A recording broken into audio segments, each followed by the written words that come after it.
ಸ್ನೇಹಿತರೆ, welcome to my channel. ಸ್ನೇಹಿತರೆ, ನಿಮಗೆ ಅಮೃತೇಶ್ವರ ದೇವಸ್ಥಾನಕ್ಕೆ ಇವತ್ತು ಕರ್ಕೊಂಡು ಹೋಗ್ತಾ ಇದ್ದೀನಿ. ಇದಿರ್ತಕ್ಕಂಥ ಜಾಗ ಬಂದ್ಬಿಟ್ಟು ತರೀಕೆರೆ ಹತ್ರ ಇರ್ತಕ್ಕಂಥ ಒಂದು ವಿಶೇಷವಾದ ದೇವಸ್ಥಾನ. ಈ ದೇವಸ್ಥಾನ ಕಟ್ಟಿರೋದು ಹೊಯ್ಸಳ ಕಾಲದಲ್ಲಿ 1196 ಕಾಲದಲ್ಲಿ ಕಟ್ಟಿರ್ತಕ್ಕಂಥದ್ದು. ಹೀಗೆ ನಿಮಗೆ ಮುಂದ್ಗಡೆ ಇರ್ತಕ್ಕಂಥ ನೈಸರ್ಗಿಕ ಕ್ಷೀಣವನ್ನು ತೋರಿಸ್ತೇನೆ ಸ್ನೇಹಿತರೆ. ಇದು ಹೊಯ್ಸಳ ರಾಜ ವೀರ ಬಲ್ಲಾಳನ ಕಟ್ಟಿರ್ತಕ್ಕಂಥ ಅಮೃತೇಶ್ವರ ದೇವಸ್ಥಾನ.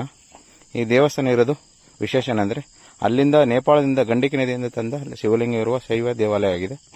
ಇದು ವಿಶೇಷ ಏನಂತಂದರೆ, ದೇವಾಲಯದ ಒಂದು ರೋಚಕ ವೈಶಿಷ್ಟ್ಯವೆಂದರೆ ಇದು 200 ವರ್ಷಗಳಾದರೂ ಕೂಡ ಇನ್ನೂ ದೀಪ ಆರಿಲ್ಲ ಅಂತ ಹೇಳಲಿಕ್ಕೆ ಇಷ್ಟಪಡ್ತೀನಿ ಸ್ನೇಹಿತರೆ.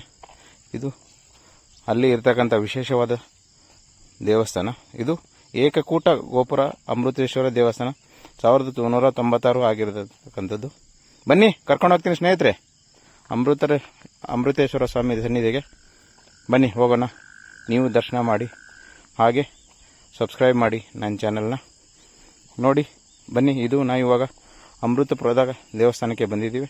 ಇಲ್ಲಿ ಇರ್ತಕ್ಕಂಥ ವಿಶೇಷ ಏನಂದರೆ, ಅಮೃತೇಶ್ವರ ದೇವರು ಮತ್ತು ಶಾರದಾಂಬೆಯ ದೇವರು ಈ ಏಕಕಾಲಕ್ಕೆ ನಾವು ದರ್ಶನ ಕೂಡ ಮಾಡಲಿಕ್ಕೆ ನಮಗೆ ಸಿಗುತ್ತೆ ಸ್ನೇಹಿತರೆ. ಇದು ಹೊಯ್ಸಳ ಕಾಲದ ಕಟ್ಟಿರ್ತಕ್ಕಂಥ ವಿಶೇಷವಾದ ದೇವಸ್ಥಾನ. ಈ ದೇವಸ್ಥಾನ ಇವತ್ತು ಕೂಡ ನಿಮಗೆ ಸುಸ್ಥಿತಿಯಲ್ಲಿದೆ.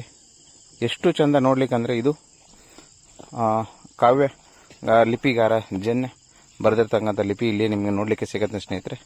ದೇವಸ್ಥಾನದ ಪಕ್ಕ ಭಾಗದಲ್ಲಿ ಮಾಡಲಾಗಿದೆ.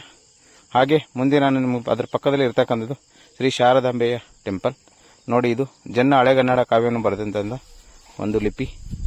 ಹಾಗೆ ನಾನು ನಮ್ಮ ವೈಫು ಮತ್ತು ಸಣ್ಣ ಮಗ ಈ ದೇವಸ್ಥಾನಕ್ಕೆ ನಾವು ವಿಸಿಟ್ ಮಾಡಿದ್ದೇವೆ.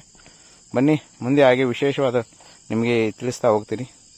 ಈ ದೇವಸ್ಥಾನದ ವಿಶೇಷ ಏನಂತಂದರೆ, ಈ ದೇವಸ್ಥಾನದಲ್ಲಿ ಸುಮಾರು 200 ವರ್ಷಗಳಿಂದ ಕೂಡ ಇನ್ನೂ ದೀಪ ಆರಿಲ್ಲ. ಹಾಗೆ ಒಂದು ದಿನಕ್ಕೆ 1 ಲೀಟರ್ ಎಣ್ಣೆ ಕೂಡ ಅಲ್ಲಿ ಖಾಲಿ ಆಗುತ್ತೆ ಅನ್ನೋದು ಒಂದು ವಿಶೇಷ. ಇದು ಇಲ್ಲಿ ಇರತಕ್ಕಂಥ ಪುರೋಹಿತರ ಒಂದು ವಿಶೇಷ ನೋಡಿ ಸ್ನೇಹಿತರೆ. ನಾವು ಇವತ್ತು ವಿಸಿಟ್ ಮಾಡಿದ್ದೀವಿ. ಇದು ಶ್ರೀ ಶಾರದಾಂಬೆ ಟೆಂಪಲ್ ಪಕ್ಕದಲ್ಲಿ ಇರ್ತಕ್ಕಂಥದ್ದು. ಇಲ್ಲಿ ಕೂಡ ಅಕ್ಷರ ಅಭ್ಯಾಸ ಮಾಡುತ್ತಾರೆ. ಹಾಗೆ ನಾಲಿಗೆ ಮೇಲೆ ಓಂ ಅಂತ ಬರೆದ ಮೇಲೆ ಬರೀತಾರೆ. ಹಾಗೆ ಅಕ್ಷರ ಅಭ್ಯಾಸ ಕೂಡ ಇಲ್ಲಿ ಮಕ್ಕಳಿಗೆ ಮಾಡ್ತಾರೆ ಅನ್ನೋದು ಒಂದು ವಿಶೇಷ.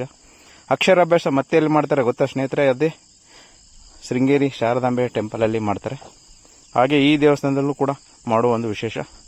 ನಾವು ಕೂಡ ಇವತ್ತು ನಮ್ಮ ಚಿಕ್ಕ ಮಗಗೆ ವಿಶೇಷವಾದ ಅಕ್ಷರ ಅಭ್ಯಾಸ ಕೂಡ ನಾವು ಮಾಡಿಸಿದ್ದೇವೆ.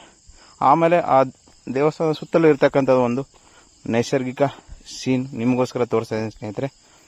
ಇದು ಅಲ್ಲಿ ನಾವು ಕಳೆದಂಥ ಅದ್ಭುತ ಕ್ಷಣಗಳು. ಇದು ದೇವಸ್ಥಾನದ ಹಿಂಭಾಗದಿಂದ ನಾನು ತೆಗೆದಂಥ ಒಂದು ವಿಡಿಯೋ.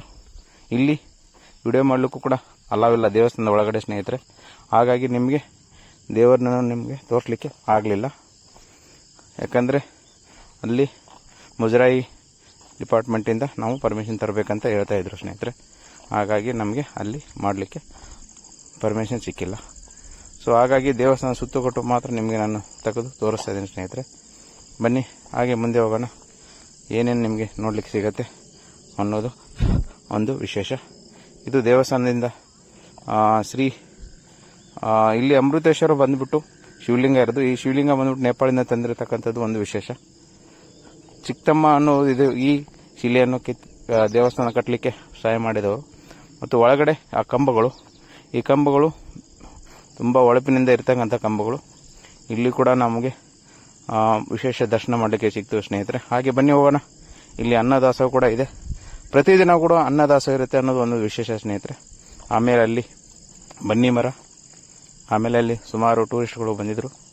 ಅವ್ರ ಜೊತೆ ನಮ್ಮದು ಒಂದು ಹಾಗೆ ತೆಗೆದುಕೊಂಡಿದ್ದೆ ಸ್ನೇಹಿತರೆ. ಆಮೇಲೆ ಒಂದು ಬಾವಿ ಕೂಡ ಅಲ್ಲಿ ನೋಡಲಿಕ್ಕೆ ಸಿಗುತ್ತೆ. ಹಾಗೆ ಮುಂದೆ ಹೋಗ್ತಾ ಇದ್ರೆ ನಮಗೆ ಸಿಗ್ತಾ ಇರೋದು ಇದು ಬನ್ನಿ ಮರ, ಹಾಗೆ ಅನ್ನದಾಸೋಹದ ದೇವಸ್ಥಾನ. ಬನ್ನಿ, ಅನ್ನದಾಸೋಹ ಕೂಡ ಇಲ್ಲಿ ಪ್ರತಿನಿತ್ಯ ನಡೀತೆ ಅನ್ನೋದು ಒಂದು ವಿಶೇಷ. ಹಾಗೆ ಒಂದು ನನ್ನ ಮಗ ಮತ್ತು ವೈಫ್ ಜೊತೆ ಒಂದೊಂದು ಫೋಟೋ ತೆಗೆದುಕೊಂಡು ಆಮೇಲೆ ಹಾಗೆ ಒಂದು ವಿಡಿಯೋ ಮಾಡಿದ್ದೀವಿ ನೋಡಿ ಸ್ನೇಹಿತರೆ. ಹೇಗೆ ನಿಮ್ಗೆ ಇಷ್ಟ ಆಯ್ತು ಅನ್ಸುತ್ತೆ ಇದು ವಿಡಿಯೋ. ಹಾಗೆ ಮುಂದೆ ನೋಡ್ತಾ ಹೋದರೆ ವಿಧವಾದ ಹೊಯ್ಸಳ ಕಾಲದಲ್ಲಿ ನಡೆದಂಥ ಒಂದೊಂದು ಕೆತ್ತನೆಗಳು ಕೂಡ ಅಷ್ಟು ಚೆಂದ ನೋಡಲಿಕ್ಕೆ ಸ್ನೇಹಿತರೆ. ನೀವು ಕೂಡ ಈ ಕಡೆ ತರೀಕೆರೆ ಬಂದು ಈ ದೇವಸ್ಥಾನಕ್ಕೆ ವಿಸಿಟ್ ಮಾಡಿ ಮತ್ತು ಅಲ್ಲಿರ್ತಕ್ಕಂಥ ವಿಶೇಷವನ್ನು ನೀವು ನೀವು ನೋಡ್ಬೋದು ಅಂತ ಹೇಳಲಿಕ್ಕೆ ಇಷ್ಟಪಡ್ತೀನಿ ಸ್ನೇಹಿತರೆ. ಹೇಗಿತ್ತು ಇವತ್ತಿಂದ ವಿಶೇಷ ಎಕ್ಸ್ಪ್ಲೋರ್? ಇದು ಅಮೃತಪುರದ ಅಮೃತೇಶ್ವರ ದೇವಸ್ಥಾನ. ಈ ದೇವಸ್ಥಾನದಲ್ಲಿ ನಮಗೆ ನೋಡ್ಲಿಕ್ಕೆ ಸಿಗ್ತಕ್ಕಂಥದ್ದು ಶ್ರೀ ಶಾರದಾಂಬೆಯ ಟೆಂಪಲ್ ಮತ್ತೆ ಅಮೃತೇಶ್ವರನ ಲಿಂಗವು ಸಿಗುತ್ತದೆ. ಈ ಲಿಂಗವು ವಿಶೇಷ ಏನಂದ್ರೆ ನೇಪಾಳದಿಂದ ತಂದು ಇಲ್ಲಿ ಕೂಡ ನಮಗೆ ಪ್ರತಿನಿತ್ಯ ದರ್ಶನ ಮಾಡಲಿಕ್ಕೆ ಸಿಗುತ್ತೆ. ಇದು ಹೊರಗಡೆ ಇರ್ತಕ್ಕಂಥ ಹೊರಾಂಗಣದಲ್ಲಿ ಇರ್ತಕ್ಕಂಥ ಒಂದು ಗ್ರೀನ್ ವ್ಯೂ. ಇಲ್ಲಿ ಕಣ್ಣು ತುಂಬಿಕೊಳ್ಳಲು ಸಾಕಾಗಲ್ಲ, ಇನ್ನೂ ನೋಡ್ಬೇಕು ಅನ್ಸುತ್ತೆ ಸ್ನೇಹಿತರೆ, ಹಾಗೆ ಇದ್ದು ಬಿಡೋಣ ಅನ್ಸುತ್ತೆ. ಈ ದೇವಸ್ಥಾನ ಇರೋದು ಅಮೃತೇಶ್ವರ ಸ್ವಾಮಿ ಹಾಗೂ ಶಾರದಾ ದೇವಾಲಯ. ಸಮಯ ಬೆಳಿಗ್ಗೆ 6 ಗಂಟೆಯಿಂದ ಸಂಜೆ 6 ಗಂಟೆವರೆಗೆ ಇರುತ್ತೆ ಅನ್ನೋದು ಒಂದು ವಿಶೇಷ. ಇದು ಮುಜರಾಯಿ ಡಿಪಾರ್ಟ್ಮೆಂಟ್ಗೆ ಸೇರ್ತಕ್ಕಂಥದ್ದು. Thanks for my subscribe my channel. ಇದು ನನ್ನ ಟ್ರಾವೆಲ್ ಪಾರ್ಟ್ನರ್ ಆಯಿತು, ನಾನು ಮತ್ತು ನನ್ನ ಕನಸು. ಥ್ಯಾಂಕ್ಸ್ ಫಾರ್ ವಾಚಿಂಗ್ ಸ್ನೇಹಿತರೆ. ಹೀಗೆ ನನ್ನ ವಿಡಿಯೋ ನೋಡ್ತಾ ಇರಿ. Please subscribe my YouTube channel.